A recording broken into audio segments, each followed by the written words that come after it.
તને લીધો મને ના લીધો? તો કે બેટા જો છોડ હોય ને એને સાચવવો પડે. ઝાડ તો છાયા માટે બનેલું છે ને. ઝાડમાં કોઈ કે તમે ફર્ટિલાઇઝર નાખવાનું, ઝાડ થઈ ગયું. તું ઝાડ છે, તારે અયોધ્યાને છાંયડો આપવાનો છે.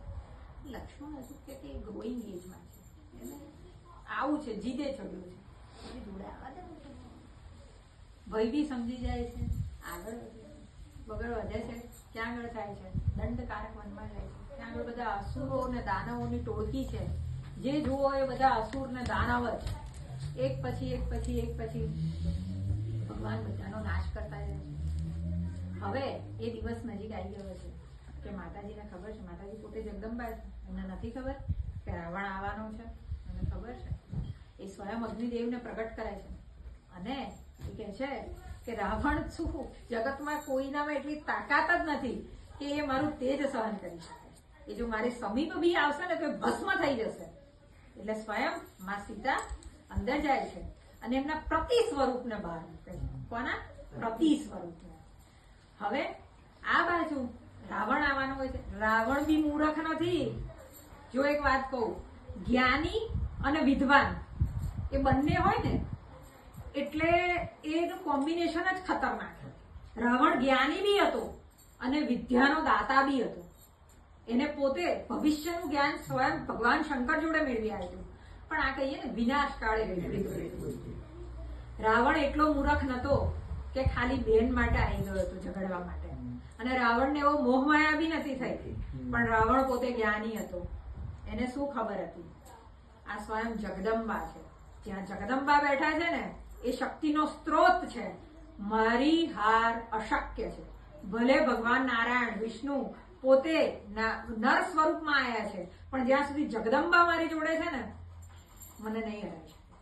આ તો વાતો છે બધી, અપભ્રષ્ટ થઈને બધી સ્ટોરી આગળ જાય છે કે ભાઈ આવું થયું, આવું થયું, આવું થયું. પણ ખરેખર રાવણ જ્ઞાની હતો. એને પોતેથી જ પોતાનું વિચારી લીધું હતું કે આપણે આપણા શસ્ત્રો જોડે રાખો.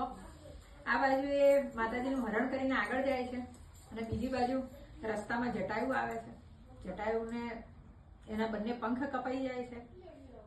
જટાયુજીને બી પ્રભુ રામ આગળ પહોંચાડે છે કે ભાઈ હું તમારા અંતિમ સંસ્કાર કરું. મારા પિતાના તો ના કરી શક્યો, પણ હું તમારા કરીને પુણ્ય પ્રાપ્ત કરું. એ કરે છે અને ધીરે ધીરે ધીરે આગળ જાય છે. જેમ આગળ જાય છે ત્યાં આગળ એમને શબરીનો આશ્રમ મળે છે. શબરીનો આશ્રમ મળે છે ત્યાં આગળ એ શબરી એકદમ નિખાલસતાથી ત્યાં બેઠી હોય છે અને ભગવાનની આરાધના જ કરતી હોય છે. એને કોઈ જ્ઞાન નથી. એ પોતે કહે છે કે હું તો ભીલ સમાજમાંથી આવી છું, મને તો ખબર નથી કે આ શાસ્ત્ર શું છે, આ શ્લોક શું છે. મને તો એક જ નામ ખબર છે ને એ નામ છે રામ. અને રામનું નામ લઈને હું આગળ વધી રહી છું. રામનું નામ લઈને નિરંતર એમની સેવા કરે છે, પૂજા કરે છે. અને આજે પ્રભુ રામ આવ્યા છે. પ્રભુ રામ એમને બોર આપે છે. પ્રભુ રામને એ બોર આપે છે એમના ખાધેલા, તો બી ભગવાન સહજતાથી સ્વીકાર કરે છે. હવે અહીંયા એક બીજી વાત થાય છે જે હજુ સુધી વર્ષો સુધી આપણા અંદર જ એવી રીતે જ આપણા કલ્ચરની અંદર ફેલાઈ રહી છે કે ભાઈ લક્ષ્મણજી એ બોર હતા, એઠા હતા એટલે નાખ્યા. એવું નથી. લક્ષ્મણજી એ બોર કેમ નાખ્યા? પ્રભુ રામને 14 વર્ષનો જ કેમ વનવાસ થયો? 13 નહીં, 12 નહીં, 11 નહીં, 14 વર્ષનો કેમ વનવાસ? તો કે ભાઈ ઇન્દ્રજીત જે રાવણનો પુત્ર છે એને એવું વરદાન હતું. એને ભગવાનને માંગ્યું હતું કે મને કોઈ મનુષ્ય કોઈ બી મારી નહીં શકે અને જે બી મનુષ્ય હોય એ રાજપુત્ર હોવો જોઈએ, જેને ભોગ અને બધો જ વૈભવનો અનુભવ કરેલો હોવો જોઈએ, જે પોતે પરિણિત હોવો જોઈએ. અને તો બી 14 વર્ષ સુધી એ માણસ કોઈ બી સ્ત્રીને જોવે નહીં, અન્નનું ગ્રહણ કરે નહીં, નિંદ્રા લે નહીં, જળનું ગ્રહણ કરે નહીં, તો જ એ વ્યક્તિ મને મારી શકે. અન્યથા એ મને મારવા માટે સક્ષમ. આપણે કરી શકીએ? આપણે એક દિવસ અપવાસ કરવાનો હોય તો ઘરે ગુસ્સા કરીએ કે આવું કર્યું ના અને ના પાડી હતી તોય અપવાસ કરાયો. ગુસ્સો આવે કે ના આવે? હમણાં મને જેવું થઈ ગયું હતું ને થોડીક વાર પહેલા કે લાવી પ્રિયંકા ચા પીવી પડશે, એટલે આવું છે. કારણ કે મને તો એવું ઉભો ના ચા વગર મને ના ચાલે. ઓકે ને, તો અમારે ખૂબ પરમ મિત્ર છે, એ સારી કંપની આપણે ચલો ચા પીએ એટલે અમારે ચા જોઈએ. હવે બોલો આટલા બધા રજૂ સ્વાદ હોય તો કઈ આપણે ટકવાના? કોણ ટક્યા? લક્ષ્મણજી. લક્ષ્મણજી પોતે ટક્યા અને એટલા માટે જ લક્ષ્મણજીએ બોર નતા ખાધા.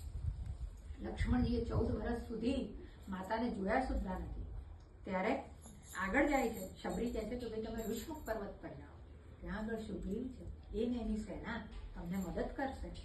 આગળ જાય છે અને ઋષમુખ પર્વત, રસ્તામાં બધા ઋષમુખ પર્વત પર કોણ આવે છે? હવે છે આપણા હનુમાનજી આવે છે. હનુમાનજી મહારાજ આવે છે અને એ જોવે જ છે કે દૂરથી એકદમ કે સરસ આવી રહ્યા છે. પણ પેલું સુગ્રીવ બાપડા થોડા ગભરાયેલા ને, કારણ કે વાલી તો બહુ સ્ટ્રોંગ છે. એટલે સુગ્રીવ કહે છે કે હનુમાનજી તમે નીચે જઈને ચેક કરો કે કોણ આવે છે, કે બરાબર છે ને, સેફટી બરાબર છે ને, આપણે પેલું કેવું બધું ગાર્ડ રાખીએ આજુબાજુ, એવી રીતે હનુમાનજીનું મોકલે છે. હનુમાનજી નીચે આવે છે, બ્રાહ્મણનું સ્વરૂપ લઈને પૂછે છે કે ક્ષત્રિય છો, મને એનું છે જ્ઞાન, જોઈને મુખાર તેજ બી જોઈ ધનુષ્યનું બાણ. મને ખ્યાલ તો આવી જ ગયો છે કે તમે કોઈ ક્ષત્રિય તો છો જ. કેમ? તો કે ભાઈ તમારી જે આ પ્રતિભા છે ને એ ક્ષત્રિય જેવી છે, એકદમ દિવ્ય તેજ છે, લાલાયિત છો, ધનુષ્યને બાણ જોડે છે. પણ તોય પ્રભુ તમે મને તમારા જ્ઞાનથી જરા એ કરો ને, કે ઉજાગર કરો ને, મારી ઈચ્છા છે, જાણવા માંગુ છું.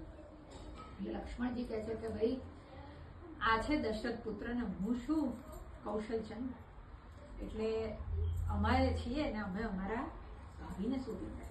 એટલે કે હા, કે અમને કે અમુક ઘરના મળ્યા છે, કે ચલો તમે અહીંયા આવો. ત્યાં લઈ જાય છે, ત્યાં લઈ જાય છે અને બતાવે છે.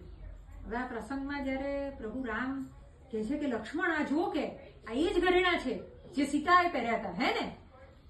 એટલે લક્ષ્મણ કે ભાઈ મને માફ કરજો, મેં તો હંમેશા ભાભીના ચરણ જ જોયા છે, મેં એમનું મુખારબિંદ જ નથી જોયું. મુખારબિંદ નથી જોયું, પ્રતિજ્ઞાનું બી માન રાખ્યું, ભાભીનું બી માન રાખ્યું. હવે તો કે હવે આપણે શોધખોળ ચાલુ કરીએ. શોધખોળ ચાલુ કરાવે છે, આગળ વધે છે.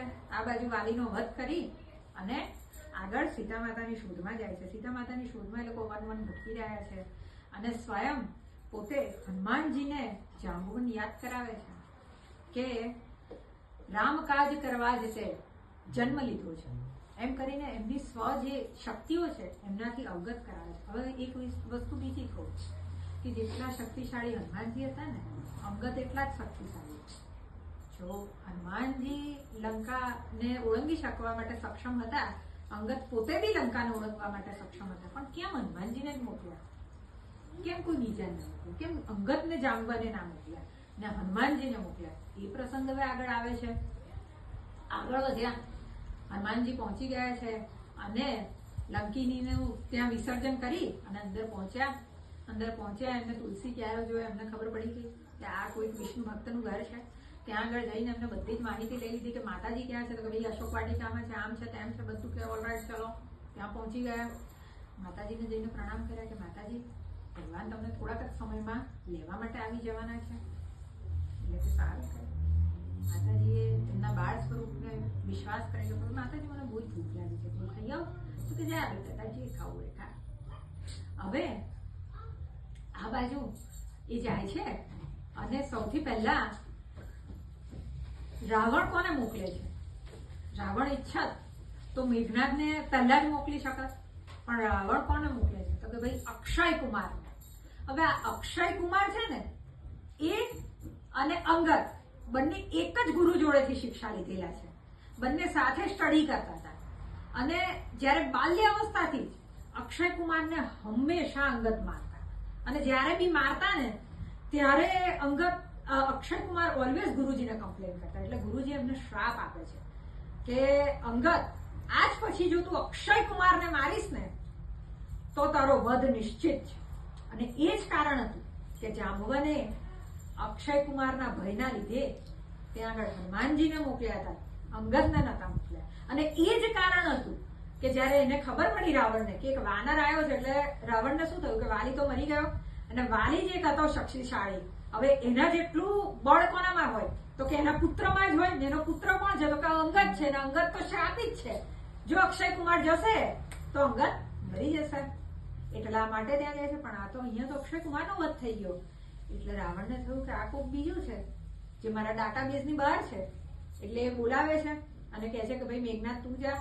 મેઘનાથ આવે છે, એમનું માન રાખે છે અને અંદર આવે છે હજુ બી હનુમાનજી ચાન્સ આપે છે, કારણ કે ગમે તેમ તો એનો ભક્ત છે ને, એટલે હનુમાનજી ચાન્સ આપે છે કે જોઈએ કે ચલો ભક્તને મળી આવીએ, ભલે આ રૂપને ના પૂજ્યું તો એ ભક્ત તો ખરો ને મારો.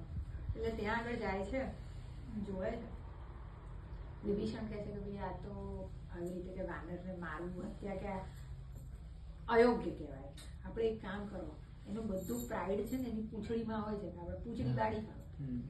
હવે હનુમાનજી બી તો જુઓ, લો ઇન્વેસ્ટમેન્ટ અને મેક્સિમમ ડેમેજ જેવું ઈરાકે કર્યું. હે અત્યારે એવું જ કારણ કે મારું થાય ના થાય તારો તો જય રણછોડ, અમેરિકાના મોટા મોટા પ્લેનો તોડી કાઢ્યા ને, એવું જ કર્યું.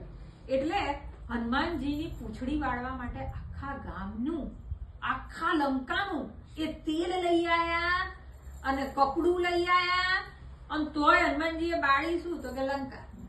પૂંછડી તો બળી ગઈ અને લંકા બળી ગઈ. એટલે આખી લંકાનો હાહાકાર મચાવી પાછા રામ ભગવાન જોડે આવી, અને રામ ભગવાનને કે ચલો આપણે જઈએ. રામ ભગવાન આગળ વધી રહ્યા છે. હવે કઈ રીતે સહસ્ત્ર યોજન કઈ રીતે પાર થાય? આ તો વચ્ચે તો દરિયો છે. એટલે ભગવાન ત્યારે સ્વયં ભગવાન એમના આરાધ્યની પૂજા કરે છે ને ત્યાં આગળ સ્થાપના કરે છે રામેશ્વર. રામના ઈશ્વર પ્રભુ શંકર, એટલા માટે જ રામેશ્વરનું મંદિર છે.